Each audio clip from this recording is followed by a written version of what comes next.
ตอนนี้ทางน้องโอเพิ่นกำลังเคลียร์พื้นที่บ่อนจะเจาะน้ำบาดาลนี่แหละเนาะก็คือตอนนี้ทางบ่อแซนเพิ่นก็มีงบเป็นที่เรียบร้อยเนาะอ่ามีอยู่น้ำในกับน้องเตน้องสาวเทือนกับมีอยู่แต่ว่าทั้งน้องเพิ่นก็มีงบแล้วนะก็เลยจะเจ้าไอ้ไส้ของคนเองเลยมันจะง่ายเนาะดีที่สุดของตัวเองเนาะมันก็อยู่ในพื้นที่แล้วเองมันยังไม่ได้ไปไกลสินะยังไม่ได้อยู่ไกลผมเคยสร้างเพิ่นเมื่อยเพิ่นยังก็บ่ได้สูบน้ำผู้จ้าผู้หับแก่น้ำก็คือสิเป็นผู้เก่าเนาะรักไอ้มานเพิ่นคือเก่าพี่น้องเอ้ยมาที่เก่าแล้วอ้าวดีใจน้ำน้องเพิ่นหลาย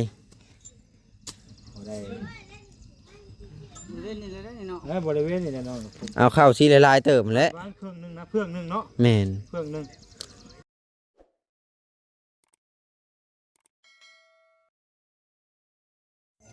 เอาพี่น้องเอ้ยซึ่งเปิดภาพมาตอนนี้ก็เป็นบรรยากาศยามแรงๆเด้อพี่น้องเอ้ยก็มาอยู่บ้านของหนุ่มโออีกแล้วเนาะตอนนี้ทั้งสร้างเพิ่นก็กำลังทาสีเนาะทาสีนี่แหละข่าวบ่หรือว่ายังตัวนี้เฮาก็บ่ฮู้หรือว่าตรงเนาะถือว่าสร้างเพิ่นมาลงงานยามแรงเนาะมื้อเช้านี่บ่ฮู้ว่าไปทางใดนอนตื่นสายบ่หรือว่าจังไดดีไปเฮ็ดเวียกรวมบ่เอาสบายดีเด้อพ่อลุงอ้อมตะนางอ้อมตะข่ายเนาะอยู่ห้องการบ้านก็เลยว่าโจ๊ะคาบหนึ่งเนาะก็เลยว่าคาบแรงๆกับมาเฮ็ดอีกป่านนี้โอ้คักทาซีแล้วเอาขึ้นแสดงว่านี่ตกประตูแล้วมื้อได้เป็นจบงานเลยเนาะคักดูว่าสิก็ได้เสียที่แต่ค้างขนาบเนาะเอาขึ้นก่อนสั่นแล้วแห้งแล้วเลย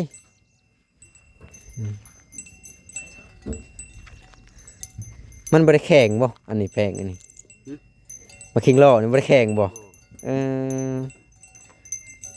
มันบ่เป็นสีน้ำมันบ่แข็งชีน้ำเนาะเป็นสีน้ำสีน้ำมันเนี่ยโอ้ยาทาโบราณไว้นี่ค่าก็บ่ได้คำบ่แส่พวกทินเนอร์ไว้เนาะทินเนอร์ช่างได้อยู่ช่างแส่ไว้นะ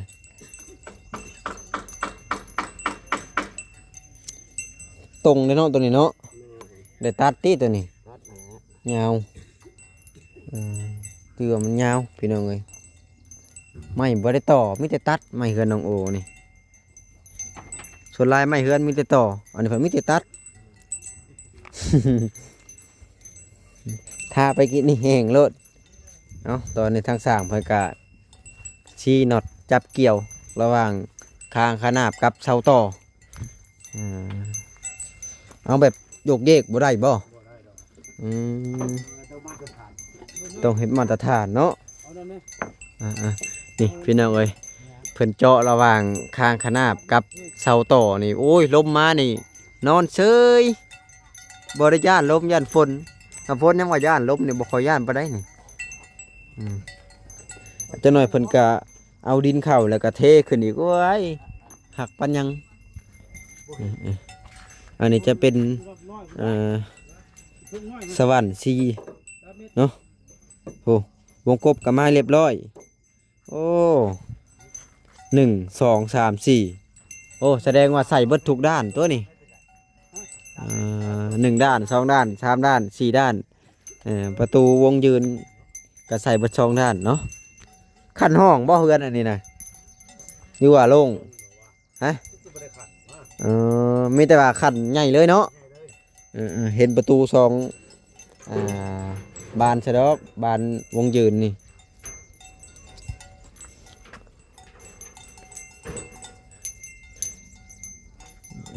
ก็เดียวสร้างยุดฉลองกันสะดอก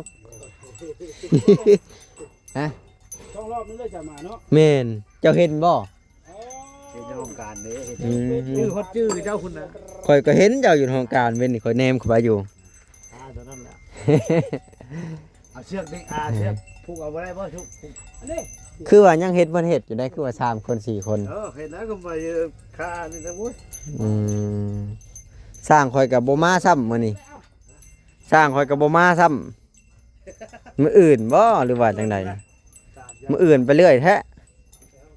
อืมแม่นคันว่า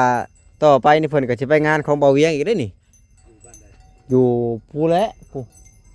ทางเลยดงเห็นผู้นี่นะนี่นะแถวอันใกล้ๆจิฮอดตัวเมืองพารานนี่นะอ่าแถวๆนี่แหละ บ้านยัง บ้านเชียงคมแถวแหวนี่นะแถวบ้านอีกยังวะ บ้านนาทุ่ม แม่นทางแหวนาทมนี่แหละทางแหวบ่แม่นทางบ้านนาทมแม่นทางแหวนาทมนี่แหละ พารานพุ่นหรอวะ แม่นบ่แหละทางแหวนาทมนี่แหละเมืองพารานพุ่นแหละ ปลาขี้เลือดเท่านั้น ไปไกลแท้น่ะอืมทางแหวนาทมแต่ว่าบ้านนาทมมันอยู่ไหนแค่ทางแหวซื่อ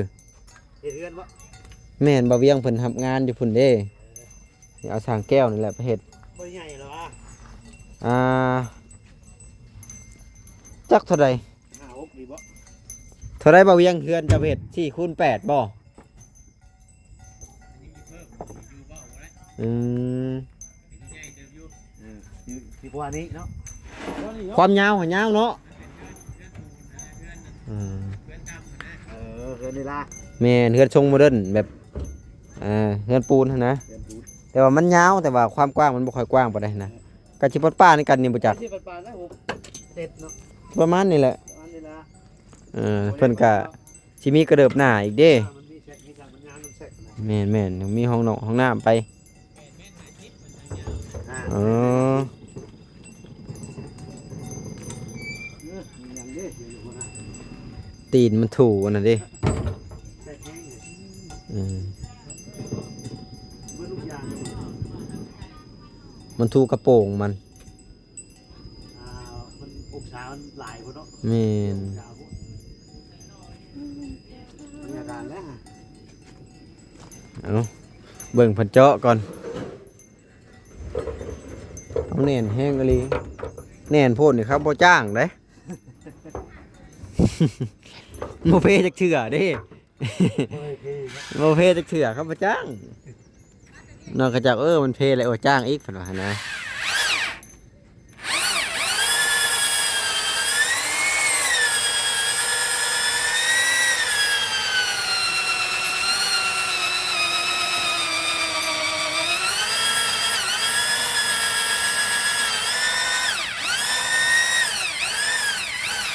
คือบ่เห็นออกควันอหย่างเนาะปกติสีเซานี่คือออกควันอันนี้ก็บ่ออกควัน ไม่มันยัง มันยังดี ดิบนะไม่มันยังนุ่มๆยังอ่อนไว้อย่างหนึ่งก็โอ้บ่ได้ตีงจักดีบาดนี่ โอ้ยยังอีกตัวเทิงอยู่ ตัวเทิงก็ใส่อีกบ่น่ะ ใส่แล้ว ปาดโท ตัวเทิงกับตัวเทิงกับพกตัวเลยนะ อ๋อตัวเทิงใส่บ่ช่องบ่ พกตัว อ๋อ หกเสา หกเสา พกตัว ตัวเพิ่นเอิ้นอีหยังอันนี้ฮะ คือ คือนี่ตัวมันก็คักแล้วอันนี้ ไอ้เงิน บ่ได้ตีงจักดี แบบไปตีนี่ละมาตรฐานเร มาตรฐานคักขอบ่จ้างสร้างนั่นนี่ ขนาดเพลง เฮ็ดนานเพบ่ได้เงินหมู่จักเทื่อนะคำเป็นไปช่างกันเลย เพลงหมดย่างไหม บ่แล้วมันบ่ได้กินรายงานเด้ มันช้าเนาะ มันช้า มันหมดดีแต่วุ้นยาไม่ช้าเลยช้าหมดคุ้มหมดเลย สัตว์อย่าไปจ้างนะแม่ เดี๋ยวได้ชื่อก็บอกเอาประตูให้ไปแล้ว บ่ได้ อันนี้ก็ได้ถึงใจเพิ่นหรือบ่เนาะ เอาถึกใจผ่าน FC ย่องนี่อยากว่าเกือบทุกๆคนพุ่นแหละ มี50ก็เกือบแล้วเนาะ แม่นถือว่าโอ้งานเนียบเพิ่นว่าปาดฉากปาดมุมนี่โอเคหลายเพิ่นว่าหั่นนะ ที่เจ้าลายอยู่หรอวะ หลายอยู่ได้ 200-300 คนพุ่นแหละ สร้างนักเทิงหัวเพิ่นจักหัวหยัง อืมคือยามเว้าเล่นก็เว้าเล่นพี่น้องเอ้ยมันบ่แม่นงานจริงจังประเทศนะงานเฮาถ่ายอัปเดตให้พ่อแม่ป้าลุงเบิ่งนอกจากงานเฮามอบงานนั้นงานนี้เว้าเล่นบ่ได้ว่าซะต้องมีงานจริงจังก็จริงจังได้ มันจริงจังก็จริง ยักเนาะ แม่น บ่นว่าหยอกเขาว่าหยอก วันว่าหยอกก็ว่าหยอกมีปัญหาตัวนี้ มันแค่งานอัปเดตทั่วไปเด้งานไปสิอัปเดตแต่ว่าอัปเดตงานในเพิ่นเบิ่งเพิ่นชมซื่อๆโยอย่าเป็นคอนเทนต์ให้ได้ บ่เอาได้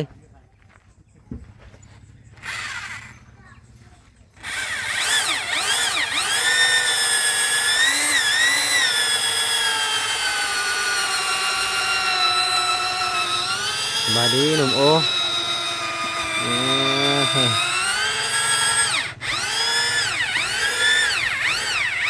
เฮ้ยผมชี้แน่นพี่น้องเอ้ยนอดเบอร์17หันไว้โอ้ย สาวเอ็ดได้ 21บ่ตัวนี้ สาวเอ็ดเบิดได้ โอ้ มี17นะ คือคล้ายๆ17แท้ซะ สาวเอ็ดเบิด คักบ่หนุ่มโอเจ้าว่าให้ผ่านบ่ช่างครับนี่ โอ้ เขาว่าเฮ็ดดีเกินไปค่ะว่านั่นเพ อันนี้หั่น ทำพี่ยง 3เส้นยันแต่ชาปูนไปก่อนไม่ใช่หรอวะ แม่น ชาปูนนี่ได้เส้นปลาย ซาปูนไปแล้วมันถึกฝนถึกหยังมันอยาก ๆบ่ หลอนเนาะ มันเบิดคุณ มันเบิดคุณบ่นั่นน่ะ คือว่า50 ปีมันก็เบิดเลย เออ พี่ยังเดียวสว่าง โอ้ยคันเฮาผูกงัวใส่มัน ให้กระติกบ่ แห้งพอไว้ผูกงัวบางคนเห็นกับผูกงัวใส่แล้วมัน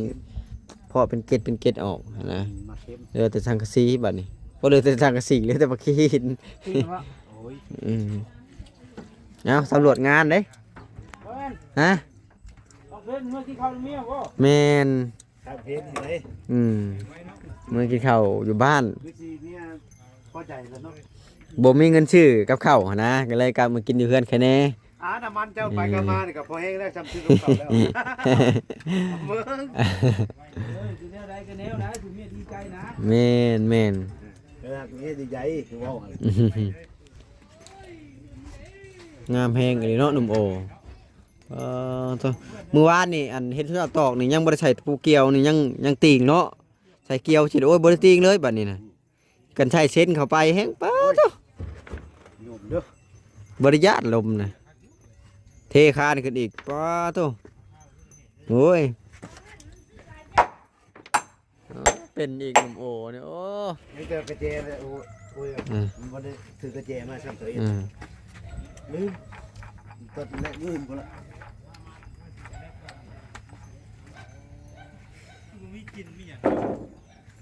ถ่ายไหม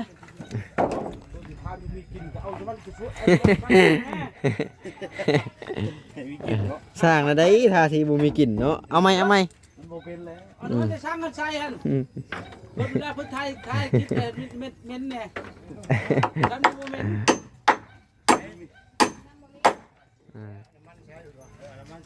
มีกินมีกิน ให้ผู้ทาสีเมาเนี่ยเพิ่นว่าหั่นนะอันนี้ทาสีบูมีกลิ่นอืม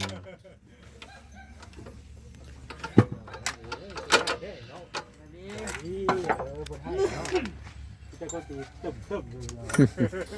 ต่อยังไงโอ้ต่อนั่นดีกว่า เพิ่นหากวดงานได้น่ะ เก็บงานบ่ เก็บงานอ่า บายดีเด้อว่าแอน สบายดีคือกัน ผมก็มีบ่แหละเนาะ หักหลีครบเบิด ผมหมดทุกอย่าง ทาสีแล้วก็จังเอาขึ้นอีก ตั้งไว้แล้วน่ะจะใช้เป็นลมบ่ แม่น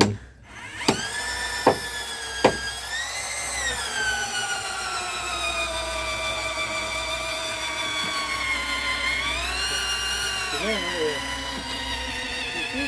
เนาะขึ้นเอาเพิ่นเนาะเพิ่นจนนั่นบ่ แม่นสร้างของแท้ ดีเนาะ บาดเดียวช็อตเลยอันนี้บาดเดียวช็อตปุดคักถือว่าโอ้ มามื้อใด ซักเลย เป็นยังไงแจ้งบ่วัดเทเรียบร้อยแล้วแล้วเรียบร้อยมีแต่ถ่ายจังซี่นะมีแต่ถามเป็นตอกมุงเนาะ โอ้แสดงว่าวัดตัดคอเลย พอเลยมาปุ๊บ โอ้ ช่างเพิ่นจะเอา ทึงๆแล้วก่อนนะนี่เนาะ พอได้พุ่นแล้ว ยันฝนตกห้ำนะยันฝนตกห้ ตัวนี้ ำอืม ลุ่ม ไปไล่จะทึงลุ่มไปเนาะ แล้วเลย แล้วเดียวนะ อืม ตัวเฮ็ดคือจังว่าเฮ็ดแต่เสริมเช้าขึ้นไป คือบ่เฮ็ดแต่เทิงลมๆเนาะสร้างเฮ็ดบ่ได้แม่นบ่ คือบ่เฮ็ดเทิงลุ่มเลยสร้างมาไป สร้างว่ายอมแล้วตัวนี้สร้างว่าบ่ให้เงินก็บ่เอาสร้างว่านะตัวนี้ โอ้เป็นไงมาเล่ากันครับแหละ ข่อยคือเห็นชุมเจ้าถามว่าสิเจาะน้ำบาดาลทางไหนน่ะวานนี่เขาเบิ่งในคลิปเจ้าน่ะ ว่าสิถามเพิ่นนี่แล้วเนี่ยโอ้แล้วเจ้าได้ เจาะทางไหนน่ะ เจ้าได้บ่เล่าว่าเจ้าได้บ่ สิเป็นหยังบ่เราก็ว่าจอได้ ว่าเจ้าเบิ่งนี่ว่า ไปมาพาไปเบิ่งซะ ว่าเจ้าได้ก็มีงานให้เจ้าเฮ็ดนี่น่ะ นั่นเด้ งานสิได้เอาดีเนาะ แต่ว่าบ่คำว่าเพิ่นให้เจ้าหม่องนี่ดีนะข่อยยังบ่ได้อ่านคอมเมนต์บ่เพิ่นมันก็ได้อยู่เนาะอยู่หน้าบ้านเนาะเฮาก็บ่ได้เจาะดึกเนาะ บ่เฮาเจาะเอียง พิมพ์เด้อ แม่นเจาะเอียง เจาะอีกเอานี่เนาะ หาบ่ได้เจาะในกลางห้วย เฮาส่วนดินยับมาได้นึงนี่น่ะส่วนดินมายับมานึงพอได้เจาะเลยก็ พอได้ข่าวถอยคนขับ พอได้ให้เพิ่นพอได้เจาะก่อนที่นะถ้าว่าเฮาสิไปถ่ายเพื่อเฮือนเพื่อซ่านแล้วมันหล่นเด้ นี่นะ เฮาน้อยช่าง นี่นะแล้วบัดเดียวเลย นะ มื้อนี้เรื่องงานแล้วมื้อนี้ ฮะ เรื่องงานแล้วบ่ บ่ก็เริ่มเลยนะเริ่มส่วนเลย เดี๋ยวนี้เลยเฮ็ดเลย บ่ เนาะ โอ้ยบ่ยากเลยนะ โอ้ เวลาสิบ่ให้ครับบ่ จักแล้ว ยันเพิ่นมาบ่ได้ถ่ายคลิปบ่ บ่ก็ถามเราแล้วเมื่อวานนี่นะว่าถ้าว่าเจ้ากับเจ้าหม่องนี้อย่าว่านะ อืม บ่เราแล้วก็บอกเลยเฮาถามบ่เราแล้วเมื่อวานนี่นะถามเราว่าเฮ็ดแล้วเบิดก่อนสินะ แม่แม่ เอาดินร้อนยังยายดินเนี่ยเรียบร้อยจังเจาะเห็นนะว่ามันช้าเพราะมันโดนพ่นอ่ะนะแต่ว่าเขาก็อยากให้งานแล้วแน่สินะอาจารย์อยากจ้อยมันแล้วนะก็ได้ เบาแซนบ่ทำงานตัวนี้เบาแซน แม่ โอ้เจ้าหน้าไม่ได้ แม่ โอ้มีเงินแท้นี่นะ ฮะ มีเงินแท้นี่นะ แม่เงินก้อย อ้าวแม่นซะบ่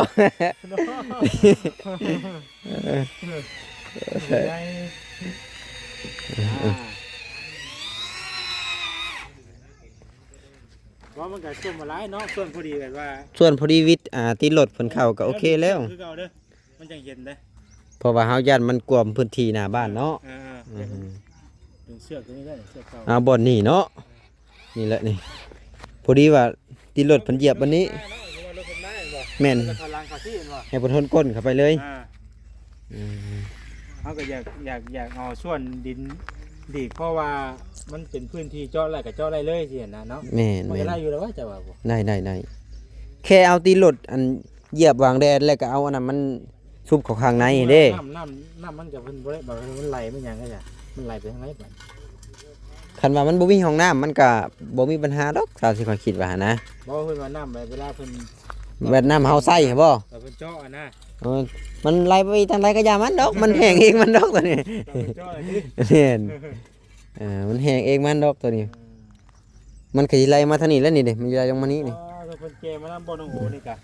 แม่น โอ้ เนาะ ของแถมบ่ได้นะ โคกพาวโคกเด้อนี่ รถนึงบ่เนาะ ได้ชำนี้ของแถมนะบ่คุ้มบ่ได้เลย ลองจับเสื้อมึงก่อนนะเนาะจับเสื้อมึงคือเขาจะได้ฮู้ว่ามันจะถมเลย มันทมได้นี่ บ่ขึ้นบ่น้องโห ขาดตับ ขาดได้ส่วนบ่ มันต้องสวาดออกก่อน ว่าอย่าได้เชือกอย่างนั้นดึงหูมันพูดเลยบ่ได้เลยตัดเลย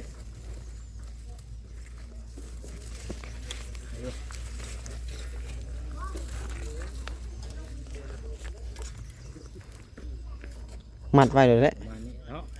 อ่า ประมาณนี้แหละเนาะ แม่นแหละ ถ้าเขาสิเจ่อห้องนี่กับว่ามันเจ่อกับมันเจ่อเฮือนเพิ่นบ่ บ่มันสิใกล้เฮือนพอด ชุดนี้เนาะ ระหว่างแถวนี้ก็แถวนี่แหละพอดีเลย ไปเฮือนมีตู้แก้วเยอะเนาะ แม่นบางที บ่ได้ก็จอมตัวนี้รถหน้าบ่ได้ก็ บางทีโอกาสหน้าโอกาสในเพิ่นได้ไฟฟ้าเนาะแล้วก็ใส่ได้แล้วก็เห็นห้องน้ำอยู่หลังพุ่นได้เนาะ เขาก็เขาส่วนไปก่อนส่วนดิ่งออกก่อนเพราะว่าเจ้าน้ำก่อนนะเขา เขาก็ให้เพิ่นใส่อันใส่หยังว่าใส่ท่อยาวขึ้นไปไว้เนาะ แม่น เพื่อว่าเฮาถมดินไปยังไงก็มันสูงดีเสียนะ แม่นเฮา เรื่องเขา ใส่ เรื่อง ไว้ ปัญหาแล้วจุดนี้เนาะ แล้วแต่เฮาบอกเพิ่นตัวนี้ ให้ นะครั มันยาวนิดนึงสิเนาะ แม่น เพื่อเอาดินถมไปนะ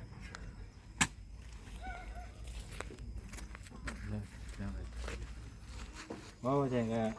เพื่อทางเรือเป็นเรื่องแรกคือนั้นกันโดนเติบถ้าก็อยากจ้อยน้ำให้น้องเป็นใส่ก้อนนั่นบ่ล่ะ แม่นและแม่น พอคันยังคันบ่มีงบยังไว้อีกแบบนึงเนาะ อันนี้งบกา เราถ่ายไปเรื่อยบ่ล่ะ พร้อมเรียบร้อยแล้วงบตอนนี้นะโอ้ เนี่ยนี่กูเลยก็เลยว่าอยากจ้อยให้มันแล้วอยู่นะ โดย น้องก็ได้ใช่แหละ แม่นและเฮือนนี่คันต่ำก็สัก2อาทิตย์ไปแล้วนี่ เออ คิดว่าได้ เนาะสร้างกันโอเคอยู่ว่าเราสร้างเนาะอะไรเอาก็ว่าเอาชวนดินเอาก่อนแหละเจ้าน้ำก่อนน่ะนะ เอาคะแนนมันแล้วเนาะ เพื่อจ้างกันพ่อแต่ก็ได้มาสูบน้ำเพื่อหน้าเพื่อตายเนาะโอ้ย พี่หนุ่มโอนี่ซ่านตัวนี้ก่อนพี่ซ่านแต่ตีนมันไปพุ่นซ่านไหลไปพุ่น เอาจอบลงก่อนแล้วได้ มันบ่แล้วจักเทื่อได้เอาจอมลงแม่นซ่านพุ่นแหละ แล้วซ่อนคอยกันผู้ใดเนาะผู้ใดมาก็สิเล็กผู้น้อยเนาะมา แม่น ช่วงนี้ก็ยังฮ้อนอยู่แล้วช่วงนี้ก็ แน่เหือแล้วย้อนขะอยู่นี่ ที่ขนาดดินมีฮ้อนอะไรน้าโอใช้เสือไม้แค่มื้อนี้เนาะคือเสืออันว่านั่นแท้ เริ่มใหญ่กว่าบ่อแซ่ดแล้วเดี๋ยวนี้น้องโอจะว่าบ่เนาะ ง่ายเท่าว่าแซนเนาะ ค่อยว่าใหญ่ขึ้นได้ค่อยว่าได้ค่อยสังเกตแล้วใหญ่ขึ้นเลย60ปลายอะไรไม้ตก ไม้ตก โอ้ของแท้ใช่ไหมน่ะ ไปส่วนไปแล้วมันผู้ใดเท่าส่วนดินผู้อย่างแรกผู้ใดจะสิเริ่มดำเนินการตอนนี้ก็ยังก่อนเฮาแก้หมอนก่อนแต่บ่ได้ว่าสิเฮ็ดแล้วหรอกคือคอยส่วนไปเมื่อแล้วรับหมอกไปก่อนนะ นี่แหละพี่น้องเอ้ยประมาณนี้เด้อสำหรับคลิปนี้ก็บ่มีหยังหลายขอตัวจบคลิปก่อนแล้วพอกันคลิปหน้า EP หน้า